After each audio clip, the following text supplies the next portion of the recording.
Bienvenue à tous pour une nouvelle partie d'échecs commentée. On va chercher tout de suite un adversaire. Voilà, 5 plus 8, c'est parfait. Ah non, trop tard. Non, c'est bon. Suspense. Allez, c'est parti. D4, ouverture du pion dame. On joue le cavalier F6, on garde la souplesse. On contrôle la casquella également. Ça évite qu'il puisse pousser E4. Cavalier un peu surprenant. On va immédiatement mettre un pion en D5, contrôler ces cases importantes. Donc là on est dans un début semi-ouvert.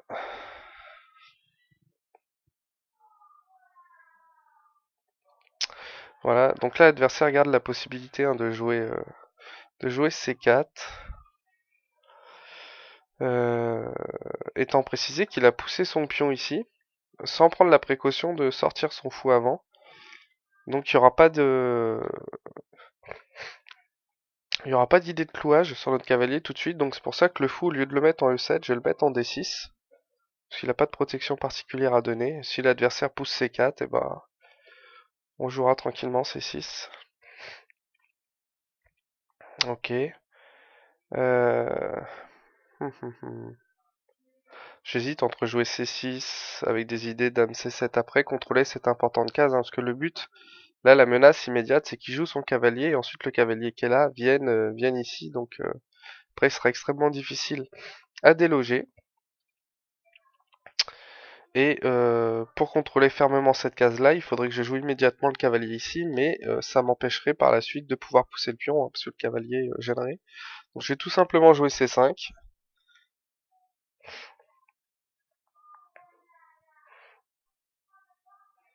Voilà, donc là il protège. Le but c'est pas de prendre immédiatement et de rompre la tension. C'est simplement d'installer le cavalier ici, voilà, pour contrôler cette case fermement et éviter que son cavalier puisse s'y installer. Voilà, on va roquer, on se développe.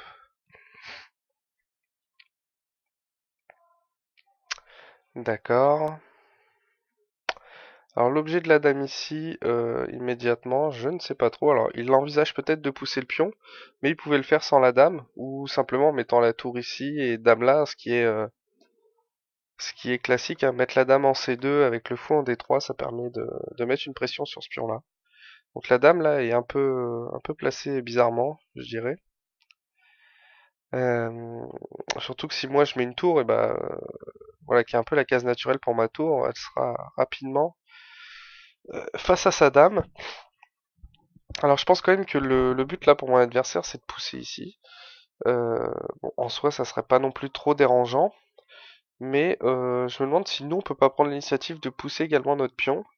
L'intérêt étant de donner un peu d'air à notre fou, hein, d'ouvrir la diagonale pour le fou, et en sachant que bah, si on pousse le pion ici, prise, prise, prise, prise, et on met son cavalier ici, et on recule tout simplement le fou, mais on aura libéré notre jeu. Ouais, ça semble la meilleure solution, hein. On va reprendre de l'espace.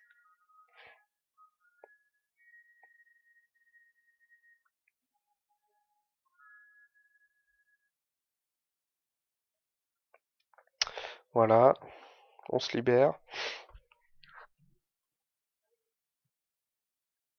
Donc là, cette configuration, les noirs ont déjà utilisé. Vous savez que les noirs, bon, comme ils jouent en deuxième, voilà, ils sont toujours un petit peu à la ramasse dans l'ouverture. Donc le but quand on est avec les noirs, c'est d'arriver à une position égale. Là, on a réussi à installer deux beaux pions au centre, hein, qui contrôlent beaucoup de cases. Et donc là, on est plutôt bien. Donc là, on pourrait prendre, hein, effectivement le pion, mais ça va casser notre beau centre. Et après, ça lui permettrait de développer son cavalier. Et le fait de développer son cavalier, hein, ça va libérer aussi son fou qui pour l'instant est obstrué par le cavalier. Alors ce qu'on va faire tout simplement dans cette position-là, c'est on va jouer. Alors j'hésite, hein, il y a ce coup-là qui est pas mal parce que du coup ça développe mon fou et puis voilà. Ça pourrait être une bonne chose, mais il y a également ce coup-là. Le but étant que évidemment il peut pas prendre ici, sinon il y a échec au roi, ce qu'on appelle un échec à la découverte. Et ensuite la tour qui vient tranquillement ramasser la dame. Donc évidemment, mon adversaire va pas tomber dans le piège, mais voilà, c'est une idée pour défendre indirectement ce pion-là. Mon adversaire a 1900, donc il devrait pas tomber dans ce genre de piège à con, j'allais dire. Mais bon, faut faire attention. Voilà, donc là, il reprotège. Protège champion qui en réalité n'était pas attaqué. Pourquoi pas? Alors la menace reste la même, hein, en réalité, voilà, tant que sa dame sera en rayon X sur ma tour, ça changera rien. Donc pion prend, c'est toujours pas une menace à cause de la découverte. Donc du coup, bah nous on va finir de se développer. On va finir de se développer. Le problème, c'est qu'il a pas de bonne case pour son cavalier, en sachant qu'il peut pas prendre ici. Parce que s'il pouvait prendre, effectivement, ici, il aurait une super case. Donc, il y a de grandes chances, même si c'est pas forcément au goût du jour, mais il y a des idées à terme, il pourra développer son cavalier ici pour laisser sortir son fou. Alors, je dis à terme parce qu'évidemment, s'il le fait immédiatement, il s'expose à une fourchette de pions. Donc, le but, hein, c'est de protéger ce pion-là. On va consolider un peu notre centre, avec dans l'idée bah, de développer le fou par ici, sur cette diagonale-là. Vu que notre fou, il a pas d'avenir pour l'instant ici.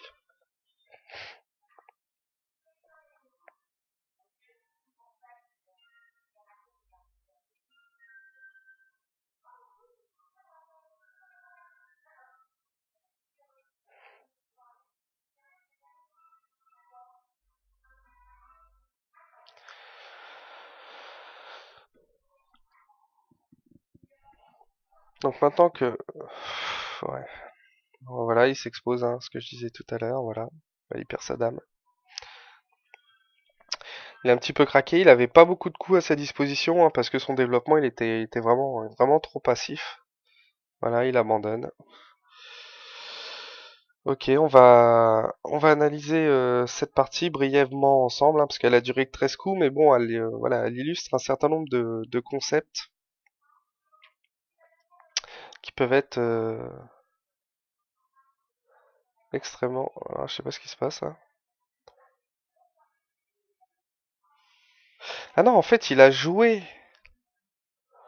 D'accord, moi ouais, j'ai pas tout compris ce qui s'était passé, donc ok, il continue à jouer, très bien.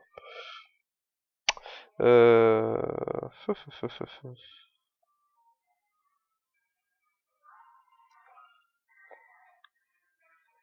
Ok, bah on va tout simplement ramasser le pion.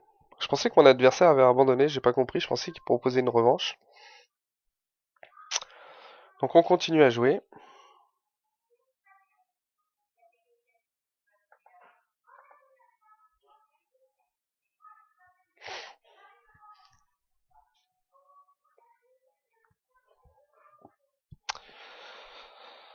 Euh, Vous voyez, hein,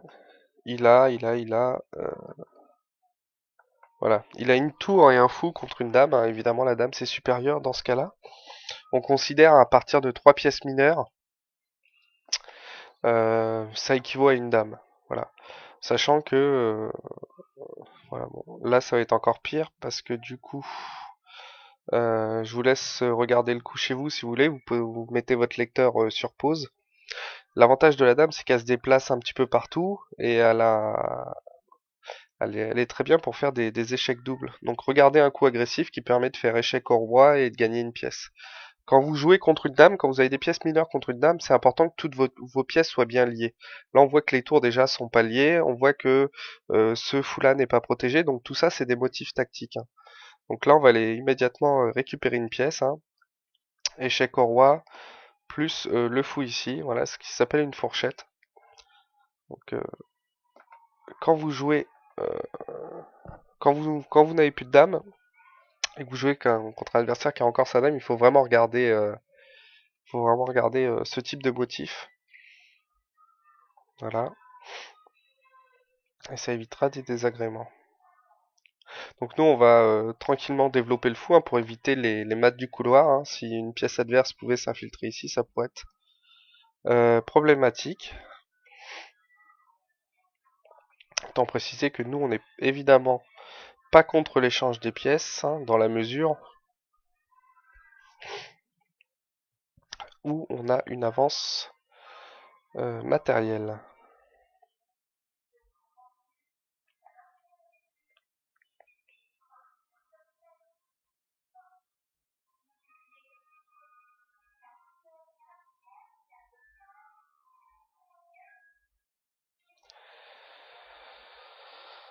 Ouais, ok, donc il attaque madame. C'est très bien.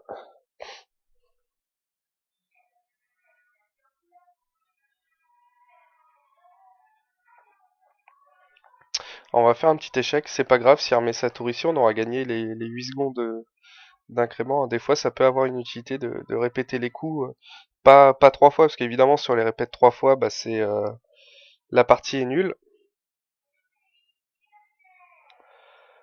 mais les répéter quelques fois, c'est pas nécessairement une mauvaise chose.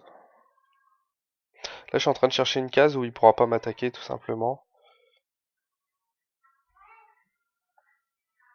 Voilà, on va se mettre ici. Donc, le but, c'est de sortir rapidement le fou pour éviter les problèmes de maths du couloir. Voilà, il revient ici, c'est pas gênant. Nous, on va créer un petit affaiblissement. On va jouer le fou ici. L'idée, hein, c'est de le forcer à jouer ça. Et là, après, on aura peut-être des motifs tactiques avec la tour qui pourra être attaquée. Et l'avantage, c'est de sortir le fou avec gain de temps, parce que ça va le forcer à répondre ça. Et là, on va pouvoir mettre notre tour en jeu. Euh, voilà. Par exemple, comme ça. Enfin, par la suite, la tour. Donc là, l'idée, c'est que s'il revient ici, eh ben, on va directement ici faire échec, fourchette, roi, tour. Voilà, ce qui sera un petit peu désagréable pour lui. Voilà, bon, il l'a pas vu. Donc deuxième fourchette, hein, avec la dame. Donc là, il va pouvoir sauver, hein, il va interposer le fou, et du coup, il perdra un fou au lieu d'une tour. Mais ça va être quand même une pièce perdue gratuitement, quoi. Voilà. Donc des fois, vous voyez, il y a des petits coups comme ça où vous savez qu'ils vont être facilement parés par l'adversaire, mais ça force à pousser les pions, ça force à créer des affaiblissements. Donc faut pas négliger ce type de petites menaces en un coup. Ça a souvent un intérêt à plus long terme. Donc voilà, donc là on va récupérer la tour tranquillement.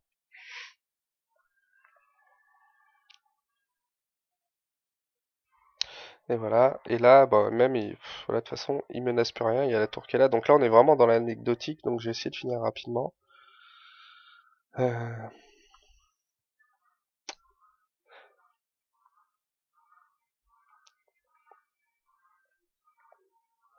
ok, bah,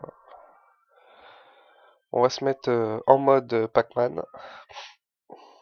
On va prendre tous ces pions, et puis on va pousser un de nos pions à dame pour le forcer à échanger sa tour dessus. Le but, c'est de laisser la tour ici pour éviter les maths du couloir. Puis après, il n'y aura pas de difficulté. Et en réalité, je viens de me rendre compte que tout à l'heure, c'était pas une revanche qu'il me proposait, c'était l'annulation du coup. Donc je savais pas que c'était possible. Et donc d'accord, je viens de comprendre. Et c'est pour ça que la partie, du coup, elle a continué.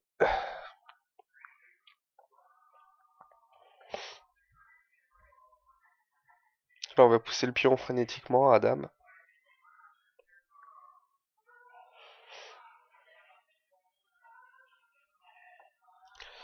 Voilà.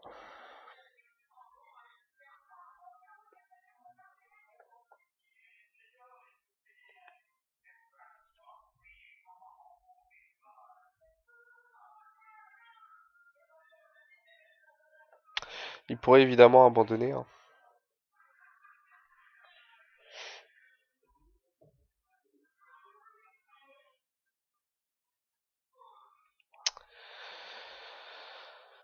Ouais.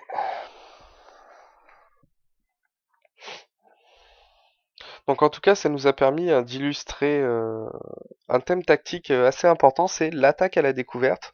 Alors des fois, on défend des pièces, hein, de manière ostensible, mais des fois, on défend des pièces de manière indirecte. Et vous voyez que mon centre de pion, il était défendu de manière indirecte. Et là, c'est fini au prochain coup. Ah non, il fait de la résistance. Ah. Donc là, il a vraiment abandonné, je pense. Ouais, c'est ça. Voilà. Alors on va regarder hein, la partie ensemble, surtout le début, parce que évidemment à la fin, ça n'a aucun intérêt.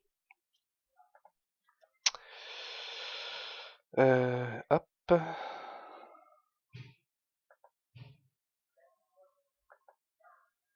Voilà. Alors, on D4 jusqu'ici tout va bien. Cavalier F6, hein, c'est le coup le plus souple qui permet. Voilà. Alors déjà ce cavalier là, enfin ce coup de cavalier là, c'est vraiment particulier. Alors il y a peut-être des ouvertures hein, qui sont par transposition de coup, on en arrive à des ouvertures, mais là enfin ça a vraiment pas de sens. Souvent, hein, plutôt que ce coup-là, les meilleurs coups à votre disposition, c'est évidemment ça, parce que comme ça, vous prenez immédiatement le centre, voilà. Ou bien, vous avez un coup comme ça qui est tout à fait jouable, hein, dans l'idée de pousser également C4 à terme. Vous avez même des débuts style partie catalane, où le but, ça va être de mettre le fou en fianchetto ici, sortir votre cavalier, pousser le pion là. Voilà. Mais voilà, en tout cas, son coup de cavalier, déjà, au deuxième coup, il est clairement douteux. Bon, nous, on prend immédiatement le centre, hein, puisqu'il nous le laisse, on le prend avec plaisir. Voilà. Après, on se développe rapidement. Surtout, on essaye de visser au maximum cette case-là, parce que le but, c'est qu'il n'installe pas un cavalier, hein, parce que voilà, s'il installe un cavalier ici, plus le cavalier derrière, plus le pion qui protège, le cavalier sera extrêmement bien placé ici. Il attaquera vraiment des cases clés hein, dans notre position. Après, avec des idées par la suite de faire venir la dame ici ou ici. Et c'est vrai qu'il peut avoir des attaques de maths assez importantes. Donc le but, hein, c'est d'immédiatement contester cette case-là. C'est pour ça que on met le cavalier ici, on met le fou ici. Et si besoin, il faut pas hésiter à mettre la dame là, hein. Voilà, donc il se développe. Alors le coup de dame ici, hein, extrêmement mauvais, hein, parce que vous avez vu que c'est ça qui l'a gêné pendant toute la partie, parce que effectivement il pouvait pas prendre le pion. Et quand il s'est décidé à le faire, bah, il a perdu la dame. Donc effectivement dans ce type d'ouverture là, l'ouverture du pion dame, la case naturelle de la dame c'est vraiment C2, hein, parce que ça fait une batterie qui attaque le pion ici. Alors pour l'instant il y a le cavalier, il n'y a pas de souci, mais si vous combinez la dame ici, la tour là et le pion qui avance, bah vous avez à terme des idées. Je peux vous montrer quelques variantes, hein. Euh, donc voilà. Donc au lieu de jouer la dame, on peut avoir des idées comme ça. On, on va prendre des coups simples. Voilà. Et là on pousse. Et donc évidemment les noirs ne peuvent pas laisser les blancs encore avancer parce que sinon il y a une fourchette sur ces deux pièces là. Donc les noirs vont être obligés de prendre. Et on va arriver à une position comme ça. Voilà, bon. Évidemment, tous les coups ne sont pas forcés, mais c'est pour vous donner l'idée. Là, le pion est attaqué et le cavalier ici est attaqué. Donc, au mieux, les noirs perdent un pion. Donc, évidemment, les noirs ne sont pas obligés de rentrer dans des suites comme ça, mais par exemple, au lieu de jouer la tour ici qui est un peu prématurée, voilà, les noirs peuvent jouer ça. Mais ça n'empêchera pas qu'on aura la même suite. Voilà. Donc là, effectivement, bah, soit vous jouez ça, soit vous jouez ce coup-là, donc là les noirs ne perdent pas un pion, mais vous voyez que les blancs sont beaucoup mieux que dans la partie. Parce que dans la partie, ils ont vraiment commis l'imprécision de mettre la dame sur une colonne qui, on le sait dans ce type d'ouverture-là, a de très grandes chances de s'ouvrir. Et donc la case naturelle E8 va être occupée par une tour, donc c'est une très mauvaise idée de mettre une dame en rayon X en face d'une tour. Là du coup on pousse pour éviter que l'adversaire pousse et en menaçant la fourchette, donc il est quasiment obligé de prendre. Donc là il y a quelques échanges. Alors ce coup-là, voilà, on voit l'intérêt. On voit l'intérêt parce que tant que le pion est ici, il gêne son fou. Donc évidemment, il pousse le pion pour qu'à terme son fou puisse sortir et en anticipant le fait que je prenne. Mais en général, quand il y a une tension entre des pièces ou des pions, c'est rarement à l'avantage de celui qui rompt la tension. Je m'explique. Si j'avais pris ici, il aurait pris là, et là tous les coups étaient mauvais pour moi. Si je reprenais, bah, il pouvait prendre très bien avec sa dame, menacer mat et attaquer mon fou, donc je perdais une pièce. Et même si je restais dans cette position-là, et que je faisais par exemple autre chose, hein, j'ai essayé de, par exemple, finir mon développement tranquillement en mettant le pion ici dans l'idée de mettre le fou là, bah, les choses pourraient très rapidement mal se passer pour moi, hein. Il y aurait des idées fou ici, euh, avec les tours qui vont venir là, Enfin voilà, il y avait pas mal de choses. Donc l'idée, c'est quand vous avez une tension, il faut éviter, dans la mesure du possible, de rompre la tension. C'est pour ça que j'ai absolument pas pris ici, ce qui aurait été une grave erreur. Mais comment défendre ce pion-là? Parce qu'effectivement, si le pion prend, voilà, je vous donne la... Admettons que les noirs jouent un coup qui a rien à voir. Euh, voilà, s'il y a prise ici, mon fou sera attaqué. Donc du coup, je perds un pion et je serai obligé de pousser le fou. Donc, le but, c'est de défendre par une défense indirecte, mais qui en plus a l'intérêt de l'utilité de développer une pièce sur une colonne très active hein, qui va s'ouvrir, une pièce lourde en face de la dame. Donc c'est une manière de défendre indirectement le pion. Parce que là, effectivement, en cas de prise, ça ressemble un petit peu à la partie. On en arrive sur un échec à la découverte. Alors, le coup suivant, voilà, c'est vrai, personnellement, c'est vraiment pas un coup que j'aime. Parce que ce qu'il apporte rien, il défend son pion mais qui est pas véritablement attaqué. On voyait que même si le pion était pas poussé, le pion qui est ici, il est défendu 3 fois et il n'est attaqué que 2 fois. Les noirs n'ont pas encore lié les tours, n'ont pas achevé leur développement, donc de toute façon la priorité des noirs c'est pas d'attaquer le pion, hein, clairement. Euh, donc le coup ici de protection protège quelque chose qui n'a pas besoin d'être protégé en réalité. Il aurait été beaucoup plus utile pour lui de penser à trouver une case intéressante pour son cavalier et finir de développer son fou. Éventuellement, même si ça peut paraître un petit peu lent, éventuellement avec des coups comme ça, l'idée de sortir le fou ici, voilà, et par la suite de pousser le pion, voilà. Bon, en tout cas, trouver les bonnes cases pour ses pièces, hein, c'est ce qu'il a pas fait. Donc nous, on continue à se développer de manière saine. Hein. Notre fou, il a rien à faire sur cette diagonale-là. Vous voyez que toutes les cases ici, ici, ici sont occupées. Et lors de question de mettre le fou ici, qui va bloquer l'action de ma propre tour. Donc bah, il restait plus que cette diagonale-là, avec l'idée que si à terme il y a des échanges par ici, les pions pourraient devenir faibles. Donc c'est ce qu'on a fait. Et ben là et là bon voilà, là le problème c'est qu'il a craqué. Il a pas vu la suite tactique, mais c'est vrai que cette position là paraît déjà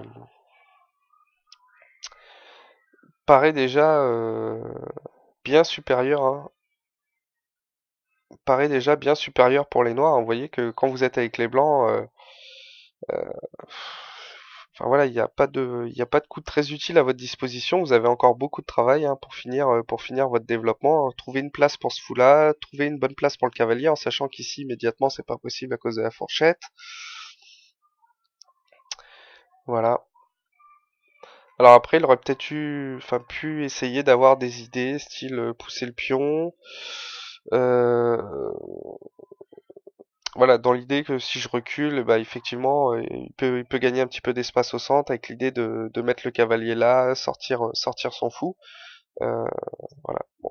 Ça aurait pu être des idées. Moi, enfin, sur la poussée du pion, dans cette position-là, s'il poussait, j'aurais clairement pris ici. Hein. Avec l'idée, s'il prend, je prends, et là, de toute façon, j'attaque sa dame. Donc, il est obligé de s'écarter.